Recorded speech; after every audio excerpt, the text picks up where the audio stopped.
For decades, the United States was the anchor of the global economy, its dollar the world's currency, its markets the ultimate prize. This post-World War II order brought prosperity, stability, and predictability, with America setting the rules. The US Navy secured trade routes, and the dollar made international commerce seamless. Countries from Germany to Japan thrived under this system.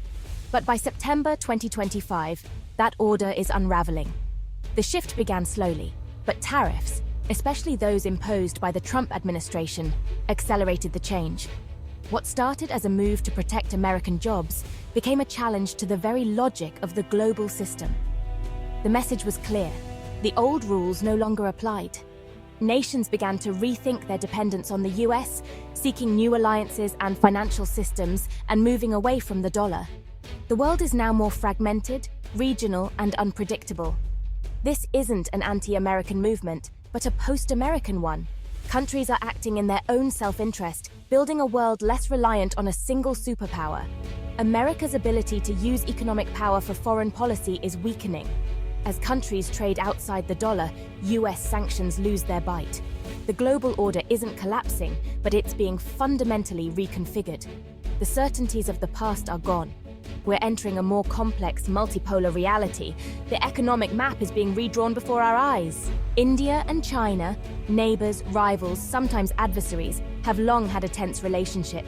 Their economies were deeply imbalanced, with Chinese goods flooding Indian markets. The US saw India as a counterweight to China, setting the stage for rivalry. But US tariffs on China changed the equation. Suddenly, both India and China faced an unpredictable America. China needed new markets. India feared being the next target. Economic necessity began to override old hostilities. Chinese manufacturers looked to India as a partner, while India needed affordable tech for its own growth. Quietly, trade between the two nations grew, and they started settling deals in rupees and yuan, bypassing the dollar. Their rivalry remains, but economic ties are deepening.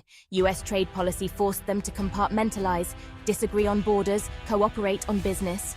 By isolating China, the US inadvertently pushed it closer to India, creating a new economic bloc. This partnership is now a powerful alternative pole in the global economy. The dollar's dominance has been the foundation of American power for decades. Most global trade is priced in dollars, giving the US immense leverage. But aggressive tariffs and sanctions have made countries see the dollar as a vulnerability. Enter de-dollarization, a global effort to reduce reliance on the US currency. It's not about replacing the dollar overnight, but about building alternatives, parallel payment systems, currency swaps, and direct trade. At the heart of this movement is BRICS: Brazil, Russia, India, China, and South Africa. Once just an acronym, BRICS is now a real economic bloc, united by the goal of a multipolar world. They've created the new development bank, are building a swift alternative, and are trading more in local currencies. US tariffs accelerated this process, showing that economic ties with America can be risky. Russia and China led the charge, but India and Brazil soon followed. The benefits of US trade were now balanced by the risks. For BRICS, building an alternative system became a strategic necessity. The world is quietly rebelling, not with armies, but with new financial tools. The post-dollar era is no longer a theory. It's a work in progress. The global financial landscape is shifting fast. De-dollarization is now reshaping global trade in real, measurable ways. Take Russia and China. Once trading oil in dollars, they now settle massive energy deals in yuan and rubles. This closed-loop system insulates them from US sanctions and boosts the yuan's global profile. India, too, is trading with Russia and others in rupees, using special accounts to bypass the dollar. These mechanisms allow trade to continue even when dollar transactions are blocked. Across Asia, Africa, and Latin America, countries are signing currency swap agreements, trading directly without touching the dollar. ASEAN is building a regional payment system to link their economies. The result? A slow but steady move toward a multi-currency world. The dollar remains important, but it's no longer the only option. Ironically, US tariffs have encouraged the world to build systems that dilute American strength. Trade flows are being rerouted, and new financial corridors are emerging. The global economy is becoming more resilient and less dollar-dependent. These changes are not symbolic. They represent billions in commerce. The post-dollar world is already here and it's growing. The rules of global trade are being rewritten. Global supply chains once prized efficiency above all, relying on stable, open trade underpinned by US power. Tariffs shattered that assumption, making resilience the new priority. Companies scrambled to move production out of China, adopting the China Plus One strategy, keeping some operations in China, but expanding to places like Vietnam, Mexico, and India. This wasn't just relocation, it was a fundamental restructuring. Supply chains became more regional, with localized manufacturing hubs. Non-dollar currencies gained traction as companies shifted operations. The fragmentation of supply chains led to a fragmentation of currency use. Countries began to rethink their own industrial capacity, promoting domestic manufacturing in strategic sectors. The pandemic reinforced the dangers of relying on distant suppliers. Governments now use subsidies and policy to rebuild key industries.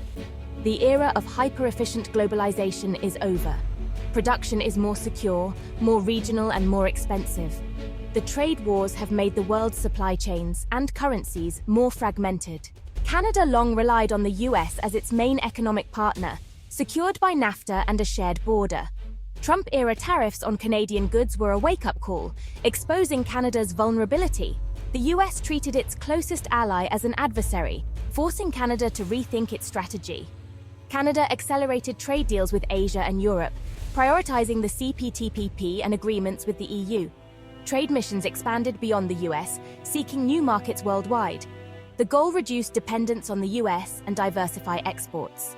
This shift also means more business in euros and yen, chipping away at the dollar's dominance in Canadian trade.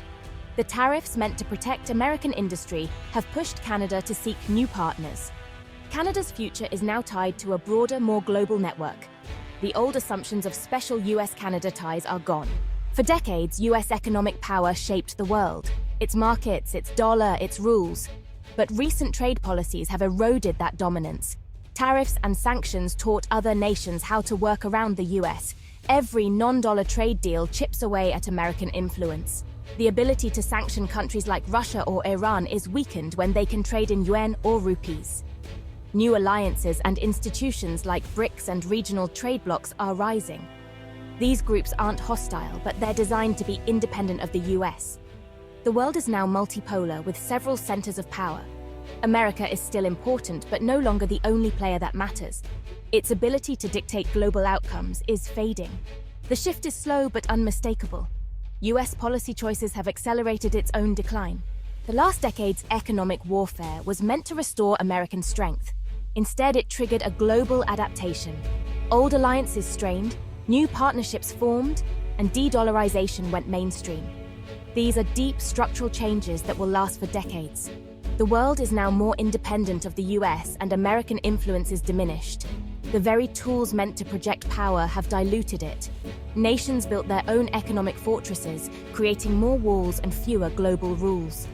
The quest to restore dominance has hastened its decline. The US remains vital, but it's now just one pole in a complex, multipolar world. The new order, forged by trade wars, is still taking shape.